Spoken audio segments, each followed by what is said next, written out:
Tuhan Yesus, pujian ini merupakan ungkapan kerinduan kami.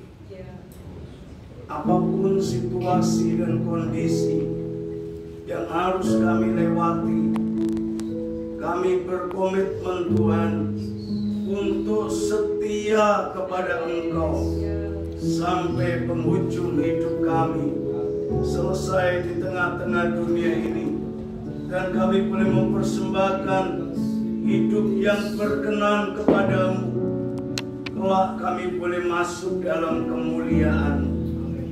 Terima kasih untuk pagi yang indah ini.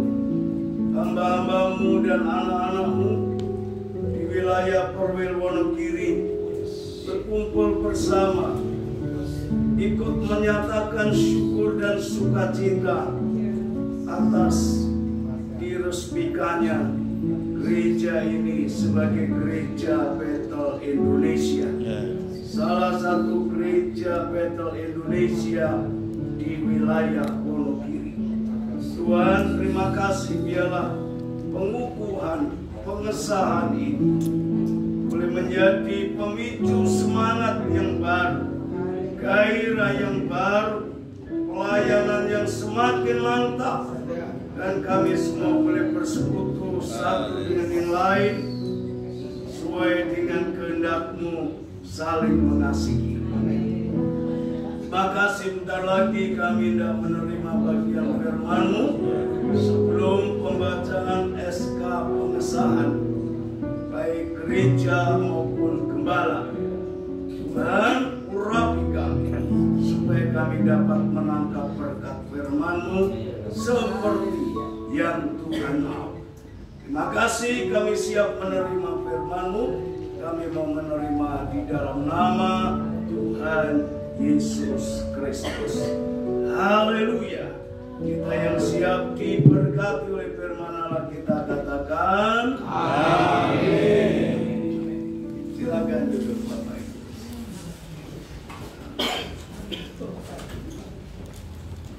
Shalom. Shalom. Senang sekali siang hari ini kita bisa kumpul bersama-sama. Saudaraku, tadi puji Tuhan, oleh anugerah Tuhan, saya dari Semarang juga dituntun oleh Tuhan, perjalanan lancar. Amin. Mari sekarang kita akan siapkan hati kita untuk firman Tuhan. Sesungguhnya apa yang menjadi tujuan Tuhan? Tuhan membangun, membuka, dan memberkati gereja di tempat ini. Sesuai dengan Injil Matius pasal 5 ayat 14 sampai 16, keberadaan gereja ini ada di tengah-tengah masyarakat. Tuhan taruh agar gereja bisa menjadi terang di tengah-tengah dunia ini. Nah, kalau kita sudah diangkat menjadi terang, apa yang menjadi tugas kita? Inilah tema hari ini, saudaraku sekalian. Menjadi terang yang bercahaya. Inilah yang Tuhan mau. Kita tidak boleh bangga hanya memiliki status sebagai orang yang menjadi terang. Menyandang status menjadi terang itu menjadi sesuatu yang mulia, memancarkan kesegambaran dengan Allah. Tapi status kita itu harus mendorong kita, memberikan kepada kita semangat untuk memancarkan cahaya kita, cahaya terang itu. Nah, sebelum kita lebih lanjut, mari kita akan membaca ayat pemula kita dari Injil Matius 5 ayat yang ke-16. Mari kita baca bersama-sama. 2, 3. Demikianlah namanya terangmu bercahaya di depan orang, supaya mereka melihat perbuatanmu yang baik dan memuliakan Bapamu yang di surga. Yang setuju katakan amin. Nah, Tuhan perintah memerintahkan kata-kata ini langsung dari Tuhan Yesus kepada murid-murid. Bercahayalah di depan orang. Ini bukan berarti kita mencari pujian supaya dinilai orang. Tapi Tuhan ingin fungsi kita sebagai terang Allah itu betul-betul memancar, memberi dampak bagi orang lain. Bapak Ibu Saudara, status yang diberikan Allah kepada kita sebagai terang itu adalah kebanggaan. Tanpa perlu mendorong dan membangun alasan buat kita menjadi sombong, tapi menjadi bersyukur, bangga akan Tuhan, bangga akan rahmat anugerah Tuhan, bangga akan status yang Tuhan beri kepada kita. Status ini tidak main-main. Kita dijadikan terang dan dijadikan garam di tengah-tengah. Coba kalau kita lihat next. Tuhan itu memposisikan kita di dalam Matius 5 ayat 14 dan 15. Di sana dikatakan, kamu adalah terang dunia. Kota yang terletak di atas gunung tidak mungkin tersembunyi. Kalau kita lihat posisi kita ini, kota yang sengaja ditaruh di atas gunung.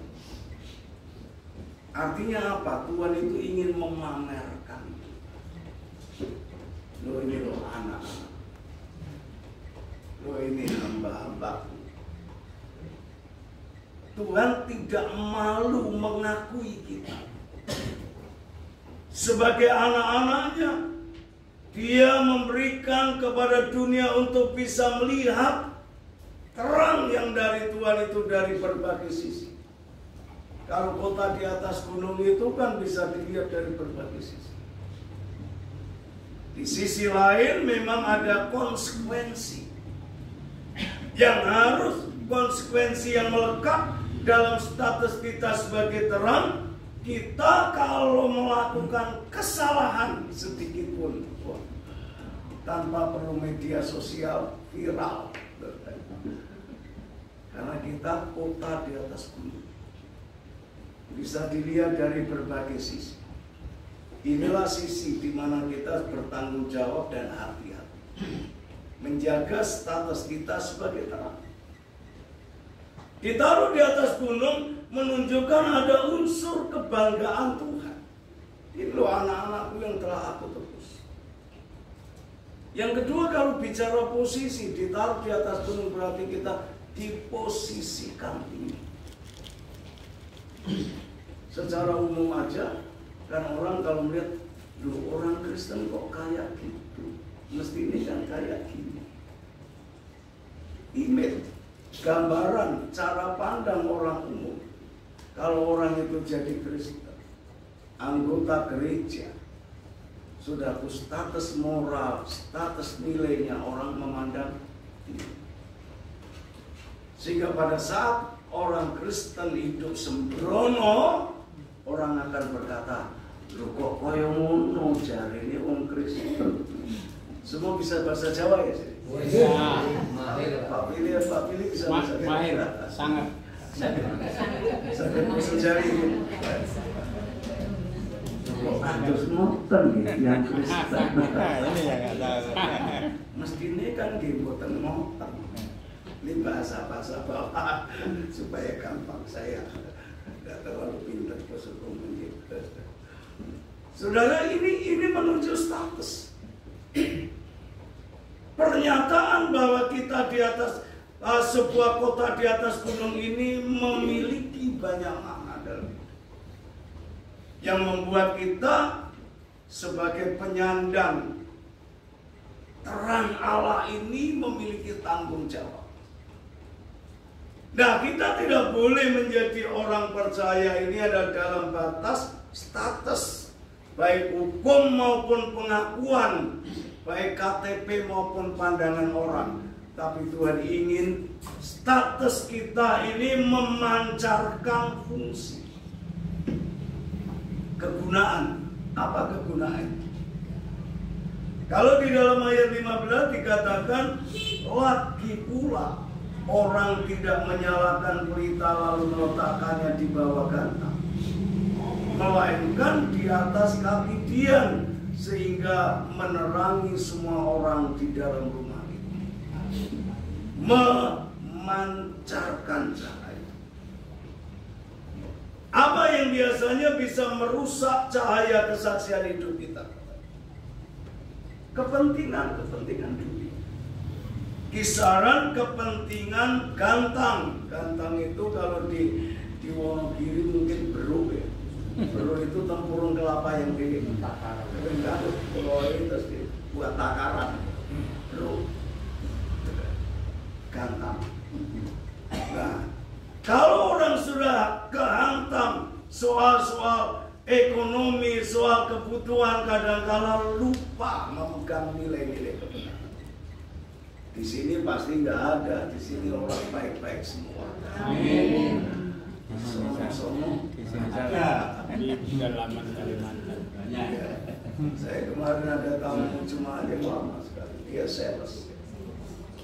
Pak saya ini sama teman-teman itu ngirim barang, ada orang ambil barang itu, pelayan Tuhan, pelayan mimbar.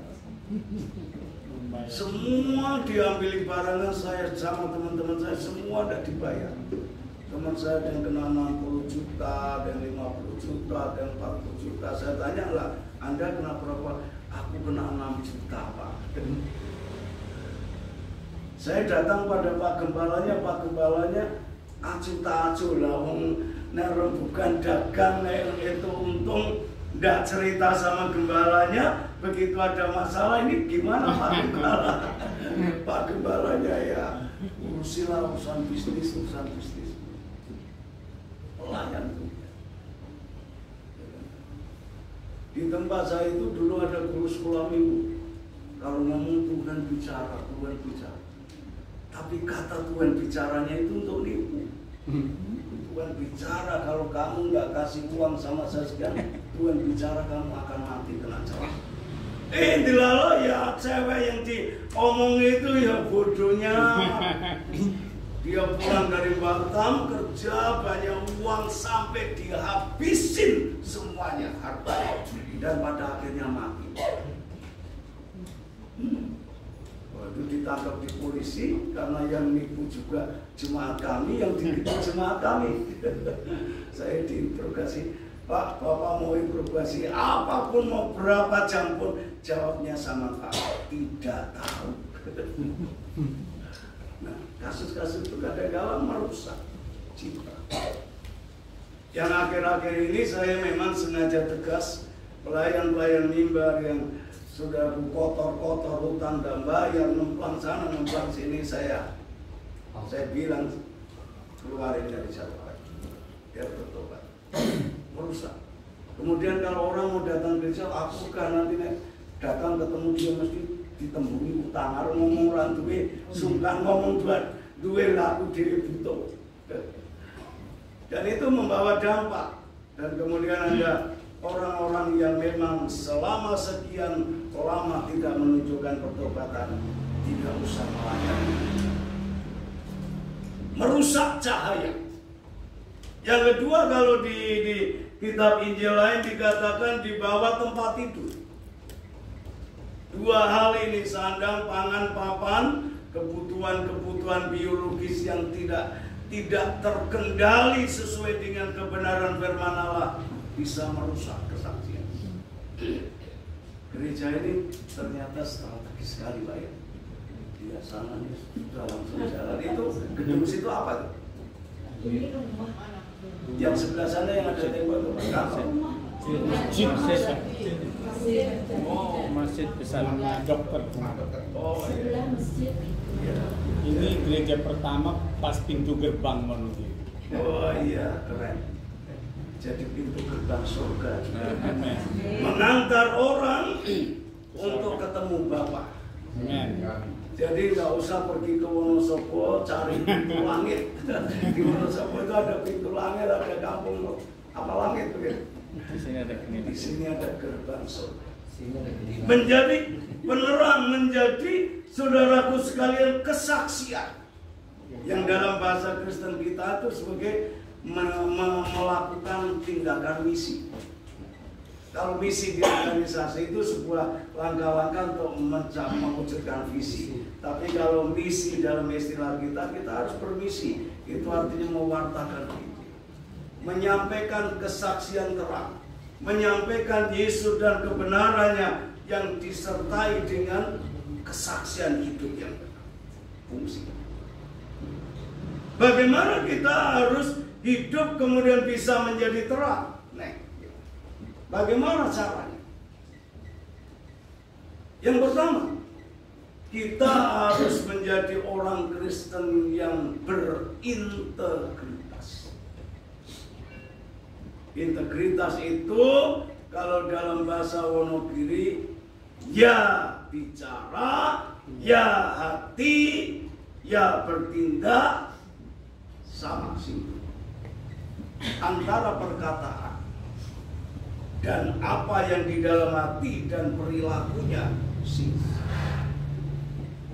Inilah yang akan membawa dampak. Orang tertarik jadi Kristen itu. Ini. Kan orang akan melihat 20-30 tahun yang lalu dengan setelah kita ada di dalam Tuhan ada perubahan. Itulah bagian apa yang menjadi bahan kita bermisi. Salah satunya menceritakan dulu sebelum kenal Kristus seperti apa. Waktu kenal Kristus, waduh, suasana hati dan hidupnya seperti apa.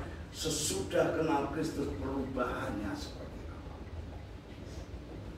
Kita jangan bersaksi bahwa agama orang lain. Setuju Bapak Ibu? Setuju. Yang sering bikin masalah. Karena di Indonesia ini semua agama termasuk Kristen dilindungi negara berdasarkan Undang-Undang Dasar 45 Pasal 29. Jadi kalau kita, makanya gereja-gereja termasuk Gajah Mada itu sekarang kalau untuk khotbah yang dalam tidak di live stream, karena itu agak berisiko. Tapi khotbah yang menghibur, pokoknya menyemangati ya live streaming. Pendalaman Alkitab yang sangat internal. Kalau internal itu kita boleh, itu keyakinan. Tapi jangan ditabrakkan dengan keyakinan. Kita ingatkan senior kita yang lalu bermasalah. Dan orang pikir sudah selesai, belum selesai. Saudara, kita ingin perjalanan lancar. Saya ini banyak sahabat yang ngurus izin gereja kami itu dulu Pak RT-nya Muslim kurang, istrinya mudin wanita, dan dia bilang Pak Andres sama Bu Andres jangan turun, saya nyari tanda tangan saya. Kalau Pak Andres sama Bu Andres turun, nengkong angel-angel, jalur duit barangnya, kalau aku lawan itu duit, kalau dia kurangin. Waktu itu saya juga gak punya duit. Saya cabang Gajah Mada, pokoknya terus kasih nota, ngasih apa, tapi untuk diri saya sendiri tidak ada duit. Tapi orang-orang itu dengan sukarela, dengan semangat dan merasa Pak Andreas itu sedulure dhewe lho, tanggane dhewe, koncone dhewe. Bahkan itu Bu Mutin itu kalau ada acara apapun ngeteri saya kayak saudara sendiri. Beda. Tapi kita kan bisa bertoleransi, bersosialisasi di dunia kemasyarakatan, berbangsa dan bernegara secara internal, ya apapun yang terjadi Alkitab. Tapi secara keluar kan Alkitab ini mendorong kita untuk mengamalkan kasih kepada sesama. Salah satu wujud kasih adalah saling menghormati dan menghargai. Kalau itu yang kita lakukan, sebenarnya kita itu seperti domba di tengah serigala. Domba di tengah serigala tetap bisa hidup, bisa diberkati, bisa maju, bisa. Karena apa? Yang penting tulus dan cerdik mengaplikasikan. Nah, orang di dalam dunia ini yang namanya integritas kan susah. Ada orang yang berkata untuk makan hal yang tidak jujur aja susah, kok mau hidup dengan nyaman dengan kejujuran mustahil, kata dunia. Tapi Tuhan mengasihi orang jujur. Tuhan mengasihi orang yang memiliki ketulusan dalam dan luar, perkataan, pikiran, perasaan, dan perilakunya selaras. Bukankah Rasul Yakobus menulis di Yakobus 2:14-26 itu konteksnya iman tanpa perbuatan adalah kosong. Ayat 26 berkata seperti tubuh tanpa roh, seperti mayat hidup. Jadi kalau kita ngaku beriman, perbuatannya nggak sesuai dengan iman, di pemandangan Allah itu mayat gentayangan. Mayat itu kan yang pertama mesti menakuti orang. Yang kedua kalau dia lama tidak dimumi, nah kita harus menebarkan bau harum seperti Paulus katakan. Bagaimana caranya kita harus membangun diri dalam integritas Kristiani, seperti dicontohkan oleh Nabi Nuh. Dia hidup di tengah-tengah tantangan zaman yang secara moral dan integritas rusak total. Tapi Nuh bisa mempertahankan diri menjadi umat yang memiliki integritas yang kokoh. Seperti Abraham juga ada Lot, ada Yusuf, Musa, Yosua, Daniel, para rasul. Semua hidup di tengah-tengah tantangan zaman yang tidak lebih kecil dari apa yang kita hadapi. Tapi mereka bisa menyandang integritas sebagai orang beriman. Dan pada waktu keluar orang akan lihat beda. Sementara waktu Nuh mungkin selama dia menjalankan firman Allah banyak orang mencemooh, tapi pada akhirnya bahkan seluruh dunia melihat. Seluruh dunia yang pada waktu zaman Nuh kan mati semua, dunia sesudah Nuh masih mengenang integritas Nuh. Abraham, Lot, Yusuf, Musa, Yosua, Daniel, dan rasul-rasul Tuhan. Inilah yang Tuhan mau. Kita bagaimana itu bisa bertahan, karena dunia ini yang disebut integritas itu susah. Jangan berkata ini kan sudah umum, orang lain lakukan ini sudah umum. Next. Tuhan pesan sama kita, stop kontrol.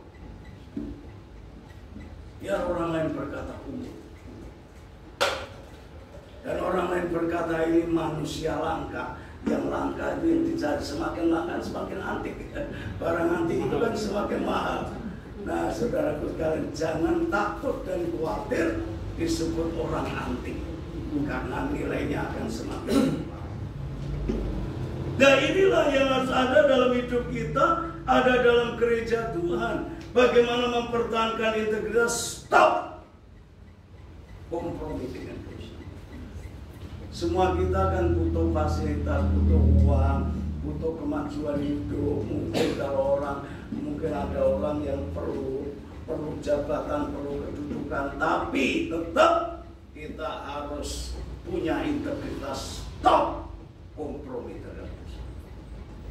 Kalau di luar sana, ya memang gereja dalam menjalankan tugas, dalam menjalankan pelayanan harus dibangun di atas integritas yang tinggi.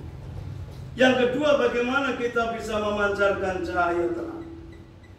Belajar hidup melayani seperti Tuhan Yesus. Dalam Matius 20:28 itu Tuhan berkata, aku datang bukan untuk dilayani, tapi untuk melayani.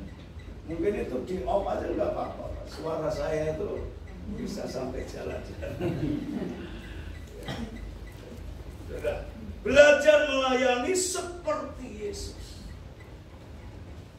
Saudaraku, tidak memerlukan melayani perlu puji, dipuji orang, disanjung orang, atau Atau bahkan mungkin kalau ada yang tidak nyanjung, ada yang kira-kira malah membungkus-bungkus pelayanan kita supaya nggak ketok, kita relax saja. Relax. Karena pelayanan kita itu harus berhubungan langsung dengan Tuhan. Pelayanan kita itu pertanggungan jawabnya langsung ke Tuhan. Saudaraku, para pihak bisa memuji, bisa mencemooh, itu di luar kendali kita. Yang harus kita kendalikan adalah hati dan motivasi kita. Harus tetap lurus untuk itu. Nah, ini yang Tuhan mau, melayani seperti Yesus dengan kasih, dengan kerelaan, dengan kesetiaan sesuai karunia, supaya Bapa di sorga dipermuliakan. Sesuai karunia kita. Jangan nyanyi tidak bisa, jangan kita tidak bisa bedakan do re mi fa sol la si do. Kalau yang do re mi fa sol la si do mesti do re mi fa sol la si do. Kalau nyanyi Tuhan bangkit, musuhnya dikalahkan, Tuhan bangkit, semua datar. Saudaraku, wah, harus jadi solid. Jadi solid ya seperti tadi, ibu tadi, ibu apa saudari? Anaknya. Oh ya, bisa nyanyi sesuai dengan nadanya. Bisa nyanyi sesuai dengan nadanya. Orang-orang yang ramah, saudaraku, tidak harus di mimbar kalau suaranya bolero. Dengan suara bolero nggak masalah kalau terima tamu dengan senyum, dengan sukacita. Wah, nah itu sesuai karunianya masing-masing bisa melayani. Di semua bidang pelayanan harus kita lakukan dengan kasih, kerelaan, kesetiaan sesuai karunia kita. Kita tidak harus menjadi sama dengan orang lain. Kita dicipta oleh Allah itu unik. Bahkan sidik jari itu miliaran manusia itu beda. Kok bisa ya? Sidik jari itu bisa beda. Itu hebatnya Tuhan. Dan Tuhan punya maksud supaya melalui perbedaan itu kita akan muncul kondisi yang terbangun saling ketergantungan. Kayak pasar. Begitu ketemu, plak, cocok. Karena sudah ada modelnya masing-masing. Nah, ini harus kita berdayakan, harus kita tingkatkan dalam segala aspek. Pelayanan itu nggak ada yang kecil, nggak ada yang besar, semua dihargai Tuhan. Jenisnya seperti apa, posisinya di mana, semua dihargai Tuhan karena Tuhan yang melengkapi dengan kamu. Dihargai. Jadi status pelayanan yang ketiga, umpama ada gembala, ada penginjil, ada guru, ada nabi, ada rasul, 5 jawatan, semuanya punya fungsi menonjol di bidang masing-masing, tapi kemudian 5-5-nya itu terikat jadi sama, bekerja sama. Nah, saudaraku, kalau kita melayani seperti Yesus, melayani, meniru gayanya dan sifatnya apa yang dilakukan Yesus, ada upah besar. Melayani itu bukan tanpa upah. Ada zaman gereja lama, apa itu lagunya gimana?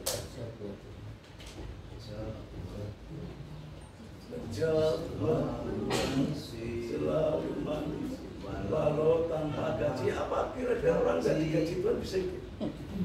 Soal gaji itu dari persembahan atau dari Tuhan lewat siapa saja, itu upah. Tidak ada pekerja tanpa upah. Orang-orang jemaat yang melayani itu diberkati Tuhan. Saya lihat orang-orang yang serius melayani, memikirkan pekerjaan Tuhan, memikirkan gereja, usahanya diberkati, profesinya diberkati, hidupnya diberkati. Di semua lini kehidupan ada upah jika kita sungguh dalam. Amin. Amin. Jadi kalau kita melayani nggak usah itu. Tuhan sudah punya cara itu. Saya itu punya pegawai. Kalau di luar jam jadwal biasa, kamu pokoknya kerja aja.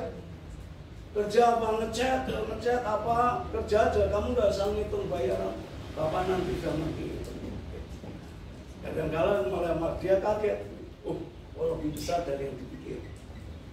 Ada tukang, kemudian waktu beberapa minggu yang lalu kami naikkan halaman gereja. Wah, saya bilang, Bapak masih tenaganya oke, belum capek, belum mau kerja aja. Mau sampai jam berapa nggak usah ngitung. Nanti saya ngitung. Nah, begitu akhir minggu, tak kasih rincian. Kerja dari jam sekian sampai jam sekian, lemburnya sekian jam. Dia senyum-senyum, kok banyak sekali. Sudah ngitung. Kalau manusia aja bisa ngitung. Kebetulan kan saya kan dulu waktu praktek sekolah kita di Surabaya itu ngurusi bangunan, jadi agak ngerti-ngerti ngitung bangunan. Kalau manusia aja bisa ngitung. Kalau sama Tuhan kita nggak usah hitung-hitungan, pokoknya kerja, layani Tuhan ada waktunya. Memang Tuhan kadang-kala ngetes. Saya itu 10 tahun melayani dalam ujian berat secara ekonomi dan dunia. Kebetulan kan saya 10 tahun awal melayani itu belum menikah. Saya takut menikah. Kalau istri tidak tahan, jadi setidaknya saya melayani, saya punya rumah, punya pelayanan permanen, ada gaji real dari Tuhan yang ketok, kira-kira standar bisa untuk makan setiap bulan, baru mikir punya istri. Kalau tidak kan bisa gonjang gaji. Istri saya nampak seger karena dia sudah melewati masa proses saya yang panjang. Saya khawatir dan keluarga belum tentu tahan. Yang namanya lapar, haus, tanpa uang, berangkat pelayanan iman, tidak punya bensin, pokoknya saya mandi siap-siap, di waktunya itu selalu ada, dan itu bertahun-tahun. Tapi Tuhan kasih pas, makan ya pas-pasan, tempe rode 350, ya buat saya pas.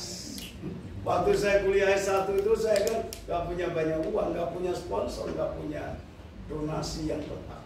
Jadi kalau saya makan itu sekali makan hanya 350 rupiah. Mau berangkat kuliah, pokoknya ada bensin dikit. Pulang nanti kalau besuk-besuk, ya puji Tuhan, biasanya kalau besuk gembala itu ya ada singkong, di sini ada singkong, ada ubi, ada sudah kenyang. Sudah begitu berjalan bertahun-tahun. Waktu gereja dibangun, ditutup oleh Departemen Agama 4 tahun. Kalau nuruti stres, kalau ngitungnya aku melakukan sesuatu, aku dapat berapa dan apa, berhenti di tengah jalan. Tapi saya selalu berdoa, Tuhan, selagi masih ada nafas, jantung berdetak, saya masih hidup, sekecil apapun celah di mana saya masih bisa masuk, saya akan melayani. Komitmen itu yang menjadikan Tuhan. Kita bukan upahan, tapi pasti diberi upah. Amin. Pada waktunya Tuhan semua akan dibuka. Sesuai dengan karunia Tuhan, semua akan dibuka, kelancaran akan dibuka. Saudaraku, semua ada waktunya Tuhan. Pada waktu lampau, dalam situasi yang sulit itu seringkali saya mendengar suara, entah itu pikiran saya sendiri atau hati sendiri, tapi saya yakin bukan itu. Selalu berkata, nak, kamu itu gali fondasi. Kalau fondasinya gede, orang ketok-ketok sekali. Nanti nek fondasinya sudah selesai. Saya tahun 1996, 97 gabung dengan Petani Kecamatan. Saya sudah punya tanah 600 meter dan punya pelayanan gereja Sinode Lama. Sejak itu mulai Tuhan buka jalan. Dan Tuhan buka jalan, saya selalu ingat setiap tahap 10 tahun ada tangga beda. Setiap 10 tahun ada tangga beda. Itu saya kiteni, kalau orang bahasa saya kiteni. Semua ada waktunya. Jadi saudaraku sekalian, kalau kita dalam Tuhan, entah kita petani, entah kita pedagang, entah kita orang profesional, atau kita pekerja lepas, apapun kalau melayani Tuhan, membantu pekerjaan gereja, kemudian bagaimana membangun gereja supaya bertumbuh berkembang, gak usah khawatir. Persembahan mungkin yang dapat gembala itu memang bagian yang gak usah khawatir. Semua orang yang membantu pelayanan pasti diberkati oleh Tuhan. Amin. Tidak bisa. Saya mengamati itu puluhan tahun. Saya melayani hampir 40 tahun. Orang-orang yang setia tidak pernah ditinggalkan Tuhan kekurangan. Bukankah Tuhan berkata, orang benar itu tidak ditinggalkan Tuhan, dan anak cucunya tidak dibiarkan meminta-minta. Tapi aku melihat, pemazmur berkata, dulu aku muda, sekarang aku tua. Aku tidak pernah melihat orang benar ditinggalkan Tuhan. Diberikan. Ada upah.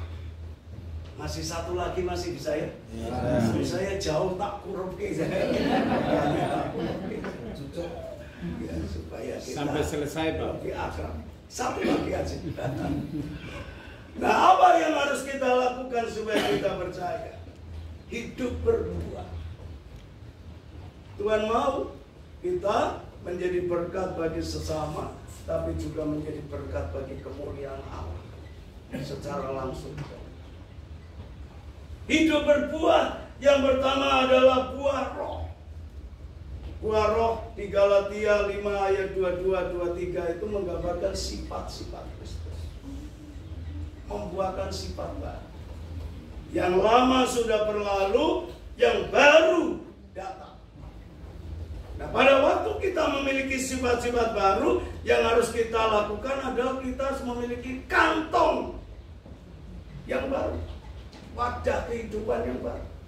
Anggur baru masuk kantong yang baru, anggur lama masuk kantong lama. Kalau anggur baru disimpan di kantong lama, anggur itu kan masih mengalami fermentasi, mengembang secara kimiawi. Nah, kalau dia terus mengembang, wadahnya nggak kuat, jeblok, pecah. Banyak orang Kristen malah hancur melebihi sebelum kenal Tuhan. Karena apa? Dia ingin mewadahi keyakinan imannya dengan wadah hidup lama. Gak mau berubah, tetap menikmati dosa. Sifat Kristus ini harus menjadi buah nyata. Yang kedua, tentu buah pertobatan. Itu juga terkait dengan sifat yang berarti kita meninggalkan semua kehidupan lama, berhenti dan berjalan di dalam jalan Kristus. Yang ketiga, itu akan berdampak membawa jiwa-jiwa. Kita ingin gereja ini terus berkembang, amin. Sekarang berapa jumlah yang aktif hari Minggu? 15. Tahun depan setidaknya 30. Tahun depannya lagi 60. Tahun depannya lagi 120. Dan itu pasti bisa, amin. Bergerak dengan misi, cerita sama keluarga, sama saudara, sama teman. Cerita pengalaman hidup kita dengan Tuhan, cerita Tuhan Yesus, cerita kasihnya Tuhan. Jangan cerita agama orang lain. Kalau agama teman kita beragama lain tanya sama kita, ceritakan dari sisi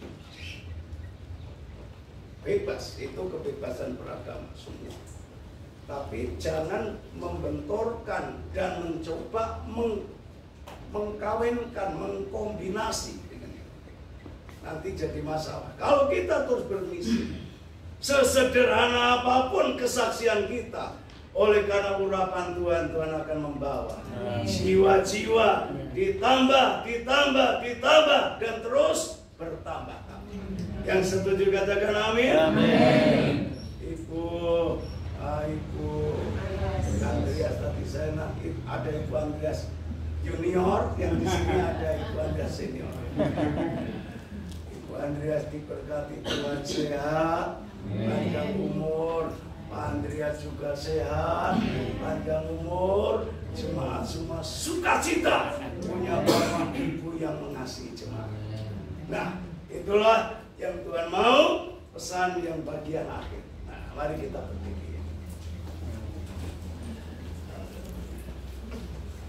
Ini pesan disampaikan Tuhan waktu itu melalui Nabi Yesaya. Dari Yesaya 60 ayat 1, mari kita baca bersama-sama. 2, 3. Bangkitlah, menjadi teranglah, sebab terangmu datang dan kemuliaan Tuhan terbit atasmu. Amin. Puji Tuhan. Mari kita berdoa. Tuhan, kami bersyukur, berterima kasih untuk rahmat Tuhan yang luar biasa. Hari ini kami bersekutu, menyembah, memuji Engkau, melayani Engkau, menerima bagian-bagian firman. Ialah semua berkat-Mu terwadahi dalam hidup kami dan mengubah hidup kami semakin menuju keserupaan seperti Engkau. Terima kasih, hari ini luar biasa bagi gereja Bethel Indonesia di kampung ini. Hari ini secara resmi ditahbiskan sebagai gereja Bethel Indonesia, dan Ibu Andreas akan menjadi pembina yang membina,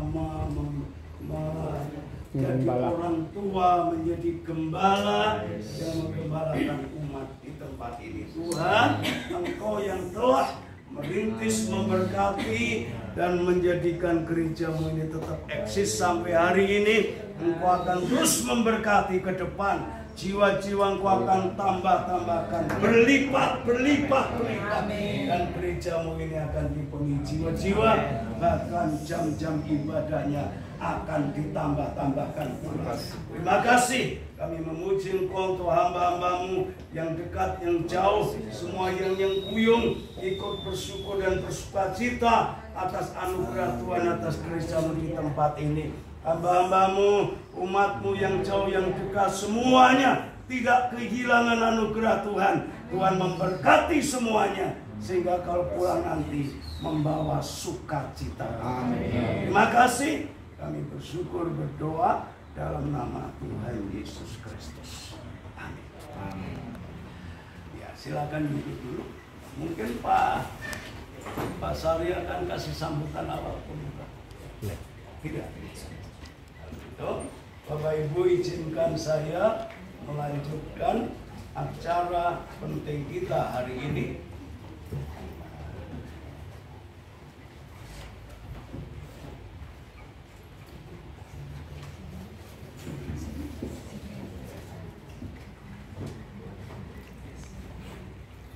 Bapak Ibu saudara sekalian, hari ini merupakan hari yang spesial buat Gereja Bethel Indonesia.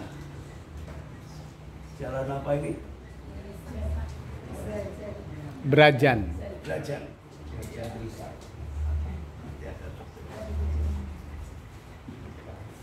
Ya. Silakan Ibu Suparni, Ibu PDP Tabita Suparni akan berdiri di depan sini. Masih cukup kuat Bu ya? Sehat. Ya. Bapak Ibu saudara, di hadapan Bapak Ibu saudara dan juga di hadapan Bapak Ketua Perwil, juga pengurus dan sesepuh Perwil, saya akan membacakan SK yang diturunkan dari pusat. Jadi penggabungan gereja itu SK-nya diturunkan dari pusat, dari PPP. Kalau pengesahan gereja lokal yang sudah di BI, SK-nya diterbitkan oleh PPP. Jadi ini diterbitkan oleh Badan Pengurus Pusat Jakarta. Jadi saya akan membacakan SK yang diturunkan oleh PPP untuk gereja di tempat ini.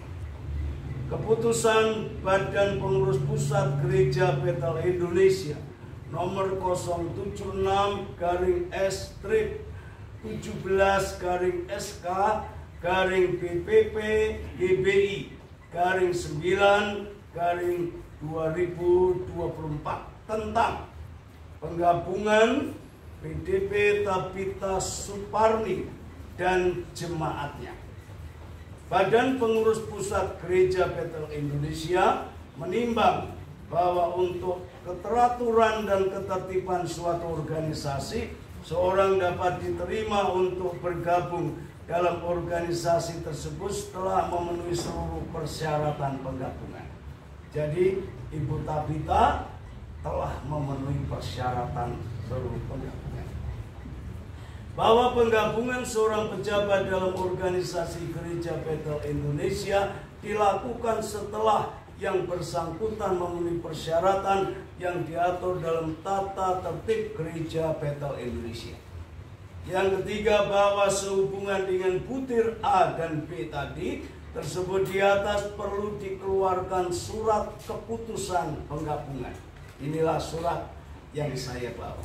Mengingat, pertama, surat rekomendasi dari Ketua BPD Jawa Tengah nomor 026/16/BPD/03/5/2023 tanggal 11 Mei tahun 2023 perihal permohonan penggabungan pejabat. Yang kedua, berdasarkan mengingat tata tertib Gereja Bethel Indonesia bab yang ke-12 pasal 91, pasal 92 ayat 1-7 tentang prosedur penggabungan. Dengan demikian memutuskan, menetapkan yang pertama, menerima penggabungan saudari atau Ibu Tabita Suparni dari Sinode Gereja Segala Bangsa Jemaat Krisa menjadi pejabat dan Jemaat Gereja Bethel Indonesia dengan jabatan Pendeta Pratama di bawah pembinaan Pendeta Filemon Muskan Bola. Yang kedua, memberi wewenang kepada PDP Tabita Suparni dan PDM Andreas Murdiman untuk melaksanakan tugas dan kewajiban sebagai pejabat Gereja Bethel Indonesia sesuai dengan tata tertib Gereja Bethel Indonesia. Yang ketiga, keputusan ini berlaku sejak tanggal ditetapkannya dengan ketentuan apabila di kemudian hari ternyata terdapat kekeliruan, maka akan diadakan perbaikan sebagaimana mestinya. Ditetapkan di Jakarta pada tanggal 25 September 2024. Gereja Bethel Indonesia Badan Pengurus Pusat, Pendeta Dr. Rubin Adi Abraham Ketua Umum, Pendeta Himawam Leonardo Sekretaris Umum, dan ditembuskan kepada Ketua BPD dan arsip. Demikian SK saya bacakan dan tidak ada prosedur seperti pelantikan gembala. Tapi Ibu ada Bapak mau didoakan bersama ya? Silakan. Duduk di kursi tidak apa-apa. Ibu sama Bapak duduk di kursi. Ya, Ibu sama Bapak duduk di kursi. Ini lagi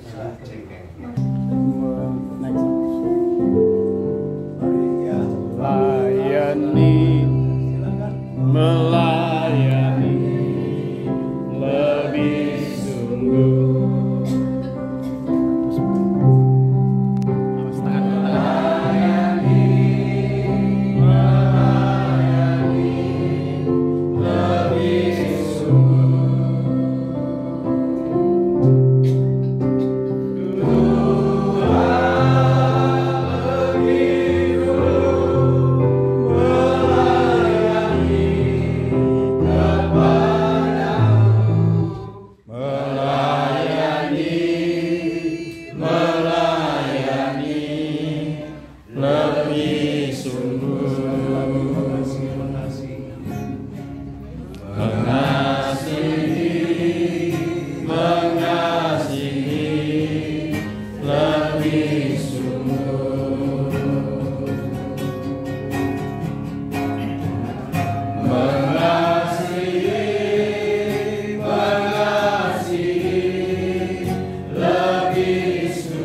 para Bapak Ibu Andreas.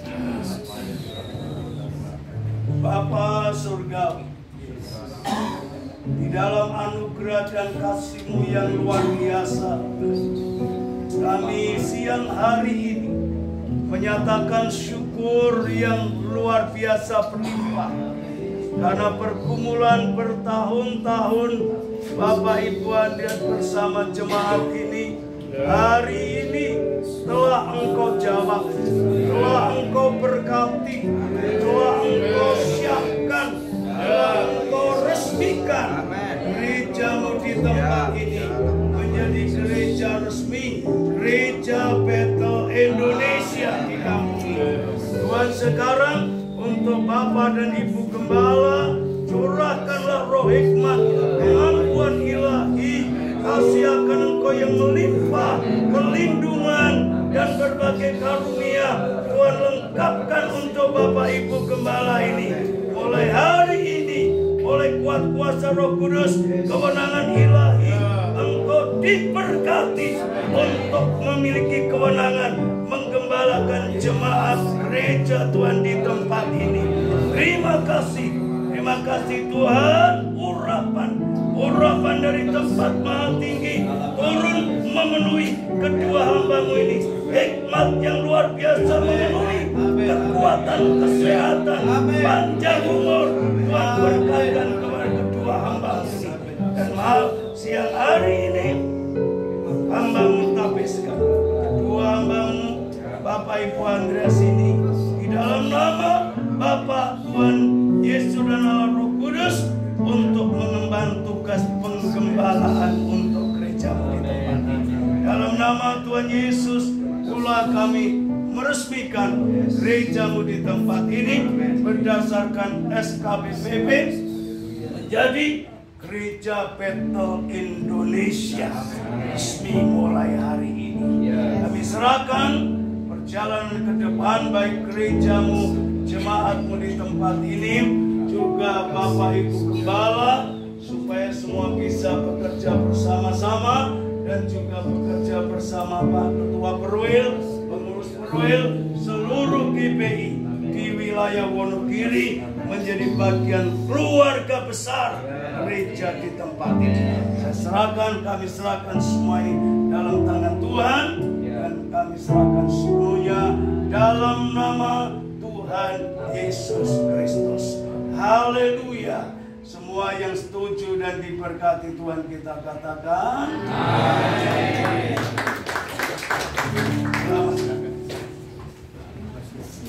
Jadi Bapak Ibu dan sekalian, mulai hari ini gereja ini syah secara organisasi dan ada SK sebagai Gereja Bethel Indonesia. Bapak dan Ibu yang mantap, yang lebih semangat, dan Tuhan akan terus memberkati. Terima kasih. Bapak Ibu berdiri di situ.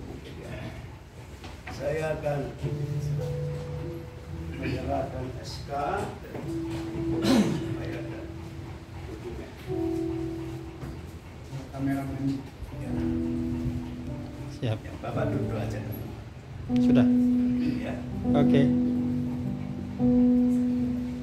Di belakang. 1, 2, 3. Siap. Sudah? Sudah. Ya. Ya. Tuhan berkati.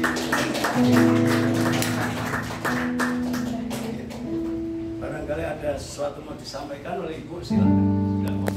Sebelum itu nanti Pak Ketua dulu.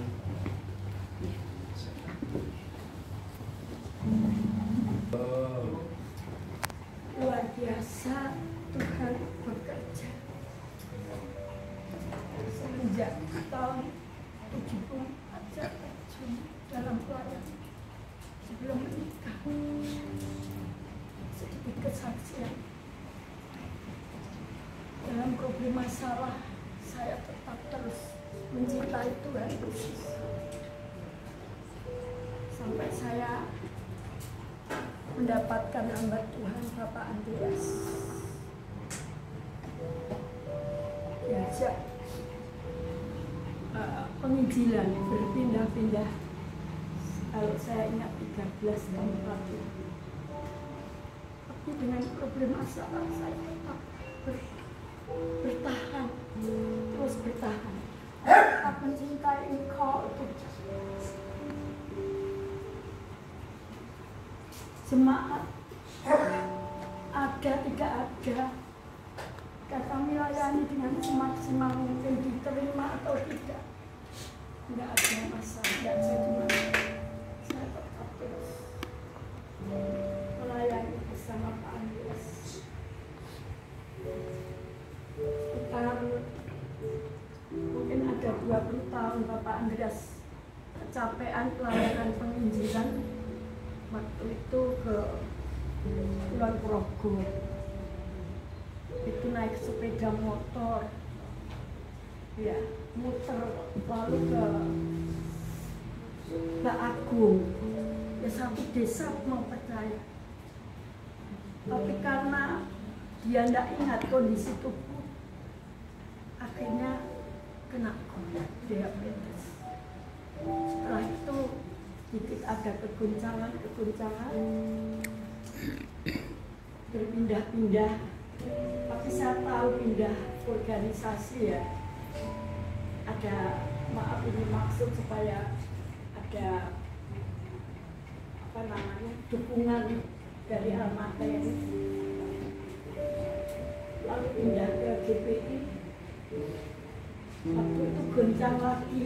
Saya sebelumnya nggak mau, benar-benar saya nggak mau nih ada saksi Bapak Stefanus, karena memang saya sudah dalam hati mau hidup organisasi itu, karena terjadi saya tidak mau, sebetulnya tidak mau sampai 4 tahun tidak punya organisasi karena Bapak pindah ke organisasi yang semula gitu, 4 tahun tidak punya organisasi.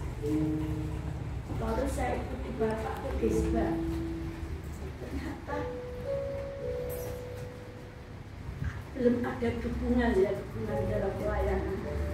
Saya pikir cari MD dan sebagainya, tidak bahwa ini ada Ibu PB Sutrisno, ini pendeta PB Sutrisno yang selalu mendukung, yang paling dekat, sama-sama di belajarnya, sama-sama di gereja. Jadi ini saat ini saya undang ini Ketua MDK di wilayah Pondok. Saya bersyukur dengan kedekatan sama-sama hamba Tuhan, saling mendukung. Ini yang sangat suka. Ya sampai sekarang bisa berjalan lancar dan saya ingat bulan Februari saya dengan Pak Andreas, saya sakit, Andreas sakit, saya sudah tidak mampu, berdua sakit. Anak-anak saya ini anak saya yang kedua. Yang pertama doakan tinggalkan Tuhan, nikah dengan, karena problem masalah tidak kuat mendapatkan suami yang punya masjid dari Universitas Islam Jogja, sangat kuat, dibawa sampai ke apa namanya itu ya, ke tempat apa namanya di itu iya ini dibawa di tempatnya orang-orang yang sudah benar-benar apa itu katakan kuat ya, dalam imannya, ke pesantren, pondok pesantren maksud saya.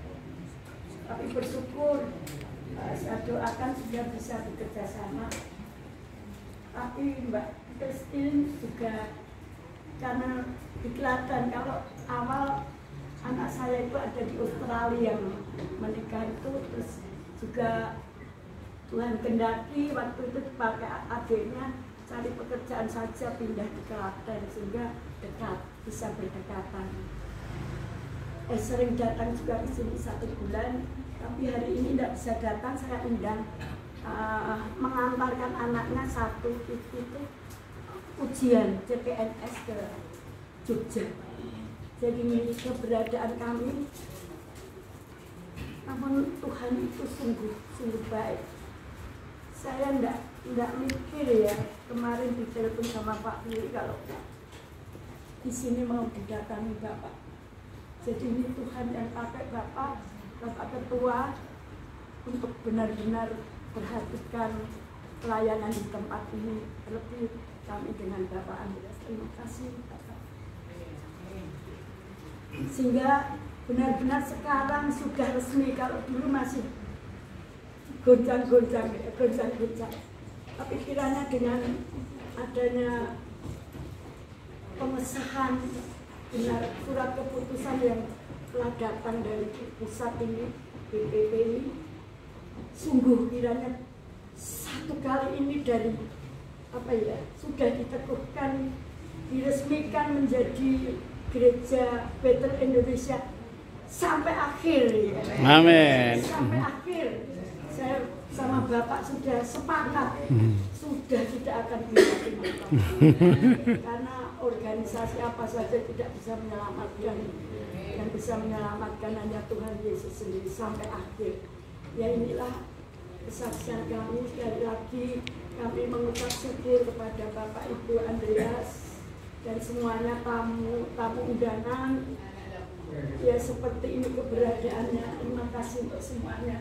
Dan sekarang saya sudah benar-benar sudah ada di dalam BPI. Kerinduan kami terus bisa mengikuti ya sekuatnya, karena umur saya sudah hampir 73 tahun.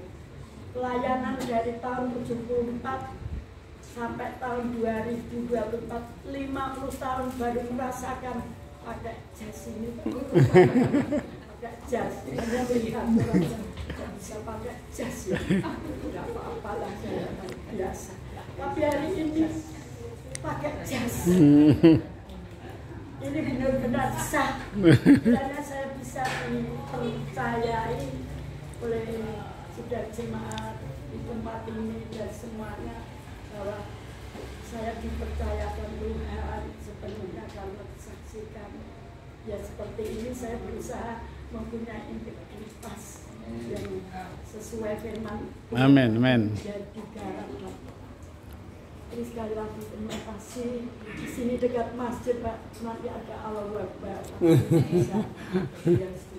Terima kasih pada Bapak Harto, Pak Harto yang sebelah saya. Pak Harto ini ketua RW Pak. Ya Pak, kita bertahan ya Pak sama-sama. Tadi didatangi Pak RT juga. Jadi karena sangat dekat dengan masjid, jadi kita pun harus berjaga-jaga.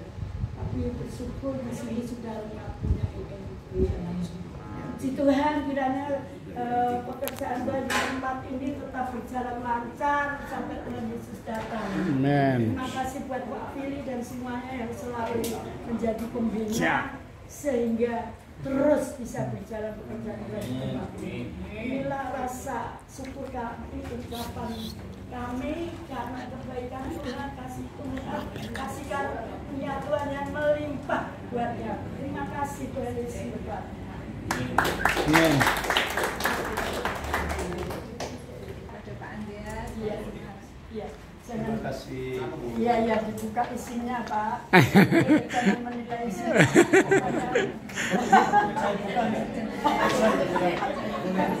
Isinya tidak berada. Bukannya di Semarang.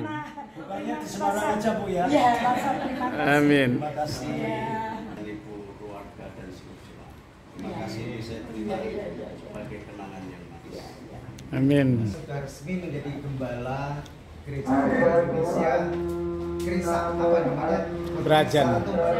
Tuhan memberkati. Ya Bu ya, semangat Bu ya. Jadi tetap DPI ya, DPI di bumi.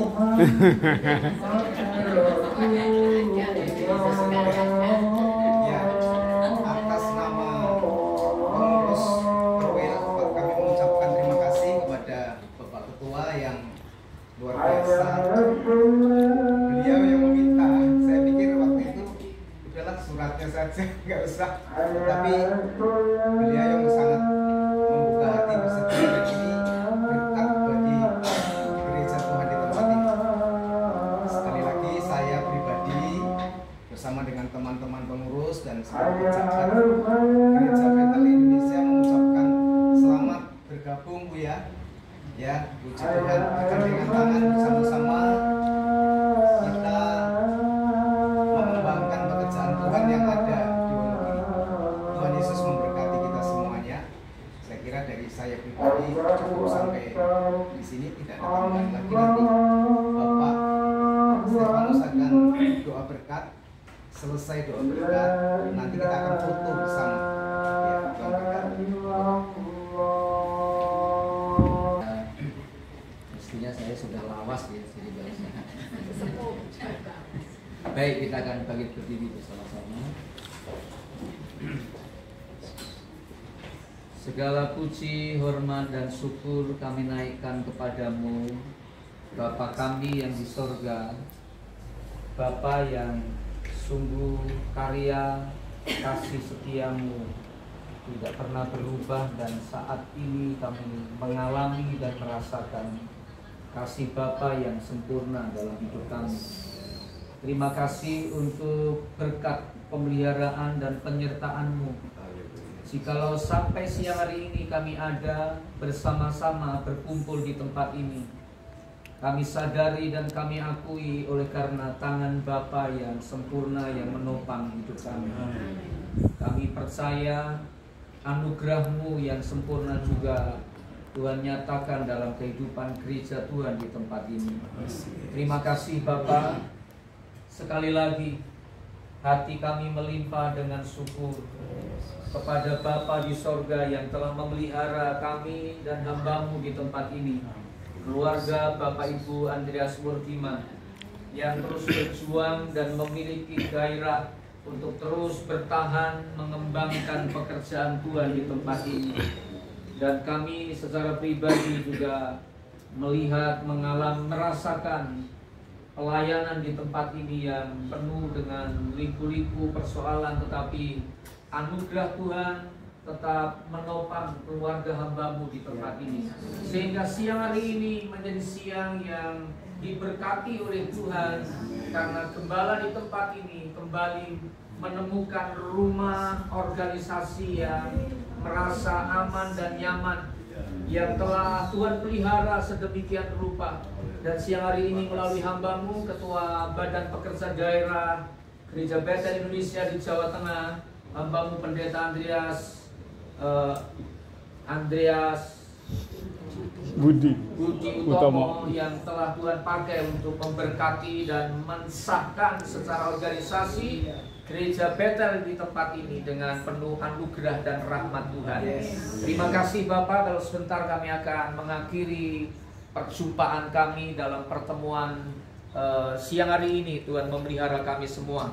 Kami doakan hamba-Mu Bapak Andreas Budi Utomo juga kembali ke Semarang dalam perjalanan Tuhan bungkus dengan kuasa-Mu, sehingga dapat mengalami anugerah dan pemeliharaan Tuhan yang sempurna. Kami semua hamba-hamba Tuhan akan kembali ke pos pelayan kami masing-masing, dan Tuhan memberkati juga Pak Andreas Murtiman. Tuhan pulihkan kesehatannya. Kami percaya bagi Tuhan tidak ada perkara yang mustahil. Campur tangan Tuhan kami minta siang hari ini Tuhan turunkan dalam kehidupannya.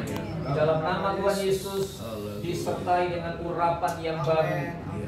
Ketika hamba-Mu Pendeta Andreas Budi Utomo mensahkan pelayanan pekerjaan Tuhan di tempat ini, di wadah Gereja Bethel Indonesia, disertai dengan urapan yang nyata bahwa hamba Tuhan di tempat ini akan tetap ada dalam pemeliharaan Tuhan yang sempurna. Kekuatan anugerah Tuhan nyata sempurna bagi gereja Tuhan di tempat ini, di dalam nama Tuhan Yesus. Rekan-rekan hamba Tuhan dan jemaat Tuhan, mari kita memandang Tuhan dan mengangkat hati, juga mengangkat kedua tangan kita. Kita tujukan batin kita kepadanya, kepada Tuhan kita Yesus Kristus yang kasih karunia dan kuasanya tetap kekal selama-lamanya. Sekarang Bapak Ibu Saudara, terimalah dan pulanglah dengan membawa berkat anugerah yang datang dari Allah Bapa di sorga, cinta kasih sayang Tuhan Yesus Kristus, dan melalui persekutuan Roh-Nya yang kudus memimpin, menyertai, dan menopang hidup kita siang hari ini sampai selama-lamanya. Haleluya. Sama-sama terima dan berkata amin. Tuhan memberkati. Sekali lagi selamat. Allah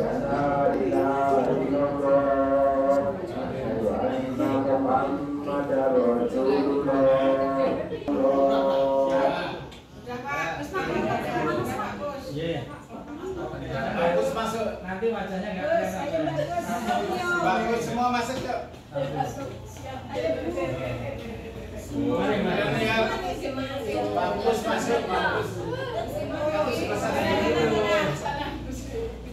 Satu, dua, tiga.